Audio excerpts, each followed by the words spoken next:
I'm Margaret Talev with Bloomberg News. Mr. President, you're here, of course, to talk about Asia, but much of the world's attention and yours is also being diverted back to the Middle East now and the situation in Gaza. You're calling for a de-escalation of the violence between the Israelis and the Palestinians. I'd like to ask you, do you believe that a movement of Israeli ground troops into Gaza would be an escalation, and do you support such a move anyhow? And are you concerned that the Arab Spring, at least in the near term, has made matters worse? And does the violence there complicate your pivot to Asia? Well, let me start with Gaza.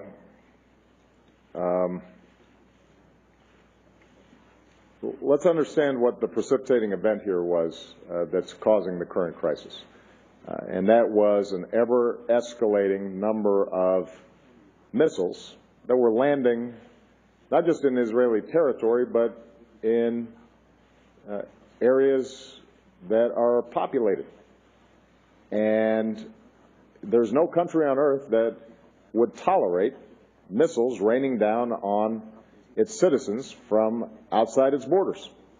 So we are fully supportive of Israel's right to defend itself from missiles landing on people's homes and workplaces and potentially killing civilians. And we will continue to support Israel's right to defend itself. Now, what is also true is that we are actively working with all the parties in the region to see if we can end those missiles being fired without further escalation of violence in the region. And so I've had several conversations with Prime Minister Netanyahu. I've had several conversations with President Morsi of Egypt.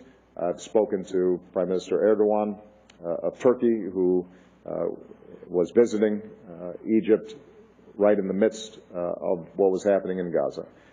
And my message to all of them was that Israel has every right to expect that it does not have missiles fired into its territory. If that can be accomplished without a ramping up of military activity in Gaza, that's preferable. That's not just preferable for the people of Gaza, it's also preferable for Israelis, because if Israeli troops are in Gaza, they're much more at risk of incurring fatalities or being wounded. We're going to have to see what kind of progress we can make in the next 24, 36, 48 hours.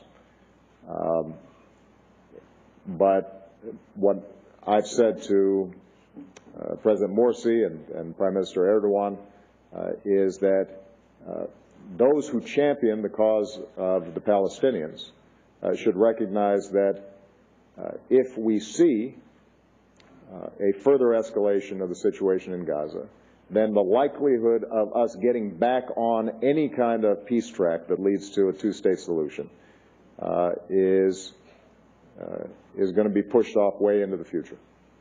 And so if we're serious about wanting to resolve this situation and create a genuine peace process, it starts with no more missiles being fired into Israel's territory. And that then gives us the space to try to deal with these long-standing conflicts that exist.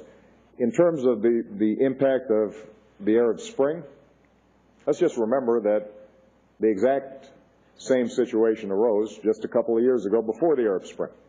So I don't think anybody would suggest somehow that it's unique to democratization in the region, that there's a conflict between the Israelis and the Palestinians. That's been going on for several decades now. I do think that as Egyptians, Tunisians, others have more of a voice in their government, it becomes more important for all the players, including the United States, to speak directly to those populations and to deliver a message that peace is preferable to war, that this is an issue that can be resolved if parties are willing to sit down and negotiate directly, that violence is not an answer, and that there are no shortcuts to the hard work of trying to bring about what I think is the best option, two states living side by side in peace and security. And that's a message that you can't just direct at a single figure in these Arab countries. Now you've got to be able to deliver that message across the board, and that will probably be a little bit harder. But the truth is that for any peace that was going to last, that was going to be necessary anyway.